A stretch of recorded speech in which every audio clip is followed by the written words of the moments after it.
Settle in, dim the lights, and make yourself comfortable, because tonight we're taking a gentle walk back through the mists of time to the court of King Henry VIII. This is a story of music and velvet gowns, of whispered secrets behind palace doors, and of one young woman who quietly changed history, not with ambition or rebellion, but with grace, charm, and perhaps just a touch of luck. Her name was Elizabeth Blount, though to those who knew her, she was simply Bessie. She didn't wear a crown, she didn't lose her head, and yet she gave the king the one thing he desperately wanted: a son. Tonight, I'll share with you the life of the girl who may well have been Henry VIII's most successful mistress. Not because she became queen, not because she was the most powerful, but because somehow she survived. And in the dangerous, glittering world of the Tudor court, survival was no small feat. We'll trace her steps from a Shropshire childhood to the dazzling balls of Hampton Court, from the king's private attention to a quiet marriage in the countryside. And we'll ask, what did success mean for a woman in Henry's world? So get cozy, pour a cup of tea if you like, and let's begin. This is History Calling, and tonight we meet Bessie Blount. Bessie Blount was likely born around 1499, though some say as early as 1498. Her family home was in Kinlet, a quiet corner of Shropshire, nestled among soft hills and wooded lanes, the kind of place where mist clings to the fields in the morning, and the rhythm of life is set not by courtly politics, but by the changing of the seasons. Her father, John Blount of Kinlet, was a man of good standing, respectable, though not quite noble. Her mother, Catherine Peshaw, came from an equally sound background. Together they raised a large family, with Bessie believed to be either the eldest or one of the older children among 8 who survived into adulthood. We don't know what Bessie looked like as a child, but we can imagine her reading by firelight, perhaps in a hall scented with rushes and wood smoke. Her later life tells us that she was well educated. She owned a copy of John Gower's Confessio Amantis, with inscriptions in her own hand. Another book, likely a work by Chaucer, was also signed by her. Latin and English, both rare literacy for a girl. Even in a well-to-do family, we can be almost certain she was raised Catholic. This was, after all, decades before Henry would break with Rome. Religion, duty, and the rhythms of feast and fast would have shaped her early worldview. And yet, her family was not entirely isolated. They had connections. They had ambition.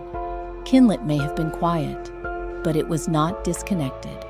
Her family held lands in Staffordshire. And crucially, they had ties to Prince Arthur's household during his brief time at Ludlow Castle.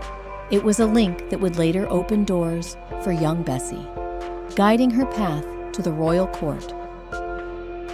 In 1512, Bessie Blount, likely just 12 or 13 years old, joined the household of Queen Catherine of Aragon, the first wife of Henry VIII.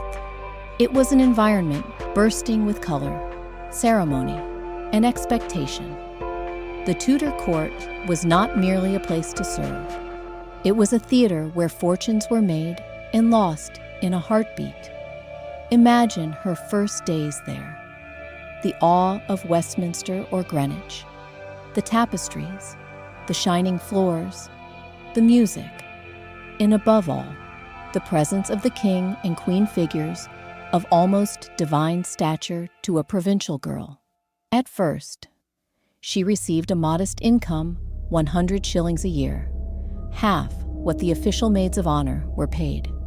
Some historians believe she held only an informal position at the start. Others suggest she arrived later in the year, and was paid for half a term. By autumn 1513, however, she was certainly one of Queen Catherine's maids of honor, drawing a full wage and beginning to shine in her own right. She could dance, she could sing, and at a New Year's masque, in 1514 dressed in blue velvet, a silver cloak, and a golden bonnet, she was partnered with none other than King Henry VIII himself. It may have been just a dance, but for Bessie, it was the beginning of everything. When exactly Bessie became the king's mistress, we cannot say for sure. Tudor records are often silent on affairs of the heart, especially when those hearts belonged to the most powerful man in England. But by 1517 or 1518, whispers were swirling. What began with music and dancing blossomed into something more. Henry, then in his late 20s, was handsome, athletic, and still very much the Golden Prince. Bessie was likely no more than 18. According to the chronicler Edward Hall, writing some years later, the king was in the chains of love with a fair damsel called Elizabeth Blount, daughter to Sir John Blount.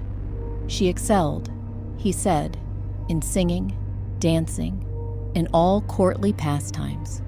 These gifts, Hall tells us, won the king's heart, and Bessie, in turn, showed him favor. In June 1519, she gave birth to a son. The child was named Henry Fitzroy, meaning son of the king, and his very name was a declaration. He was the only illegitimate child Henry VIII would ever publicly acknowledge.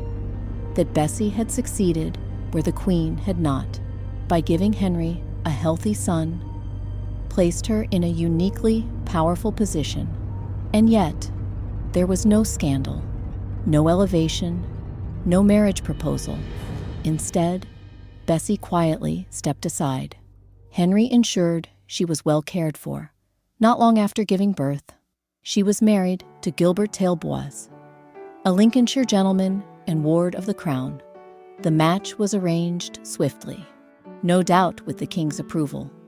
And thus, Bessie Blount exited the inner sanctum of court life, not disgraced, not discarded, but respectfully retired.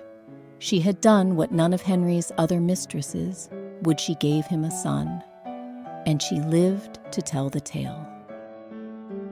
Marriage to Gilbert Tailbois brought Bessie into a quieter world, but not an unimportant one.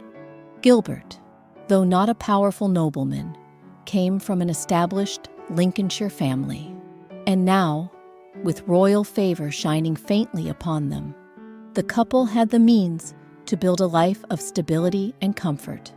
Their home was the manor at South Kime, nestled in the flat, wind-swept fens of eastern England, a very different world from the glamour of court. But Bessie adapted. She bore Gilbert 3 children who survived infancy, a daughter named Elizabeth, and 2 sons, George and Robert. There may have been others who did not live long when Gilbert's tomb was opened centuries later. Tiny coffins of children were found beside his. Though no longer part of Henry's inner circle, Bessie remained connected to the royal world. Her son, Fitzroy, was being raised in noble splendor, first under Cardinal Wolsey's care, then in a household of his own. By the age of 6, he had his own titles, Duke of Richmond in Somerset, and Earl of Nottingham, and was sent to act as the king's representative in the north. Bessie did not accompany him, but she was not forgotten. She and the king exchanged New Year's gifts in the early 1530s. A fine gilt goblet came from Henry to Bessie in 1532. That same year, Gilbert was made a baron, and Bessie became Lady Tailbois of Kime. It was a rare elevation for a woman who had once been a royal mistress. Most were dismissed, some ruined, but Bessie, she prospered. There were tensions, of course. Gilbert's mother complained bitterly about lands and wealth taken from her by her son and daughter-in-law. There were family feuds. Political winds were shifting. But through it all, Bessie kept her footing a widow by 1530, but not powerless. She would soon marry again, and her story was not yet over. After Gilbert's death in 1530, Bessie entered another marriage this time, to Edward Clinton, a man nearly 12 years her junior. He would later become the Earl of Lincoln, but at the time, it was Bessie who held the greater position. Their union may have been political, or perhaps it was love. Either way, she bore him 3 daughters, Bridget, Catherine, and Margaret. By then, her son, Fitzroy, had married Lady Mary Howard, a cousin of Anne Boleyn. Though the young couple never lived together, the match was politically significant. Henry VIII may have been planning something more for his son, perhaps even the crown. But in July 1536, everything changed. Fitzroy died suddenly, likely of tuberculosis, at the age of 17. His death devastated those close to him. As for Bessie, we have no record of her grief. But how could she not have mourned the boy she had once held in her arms? The son she had given to a king was gone. After his death, Bessie's place in the world grew quieter still. Her second husband remarried in 1541, and though we do not know the exact date of her death, it seems likely that Bessie passed away between 1539 and early 1540, perhaps in childbirth, perhaps in illness. She was not buried with either of her husbands, nor with her son. She faded, almost imperceptibly, from the pages of history, and yet her legacy lingers. She was the only woman to give Henry VIII an acknowledged, illegitimate son. She survived the Tudor court, a place that destroyed many, and she did so with dignity. No execution, no scandal, no bitter exile, just a quiet departure after a life that had, for a moment, touched the very heart of power. Perhaps that is what success looked like for a mistress of the king. And as Anne Boleyn and Catherine Howard would later face the axe at the Tower, perhaps even they, in their final moments, might have thought that the Bessie Blount route would have been the wiser path.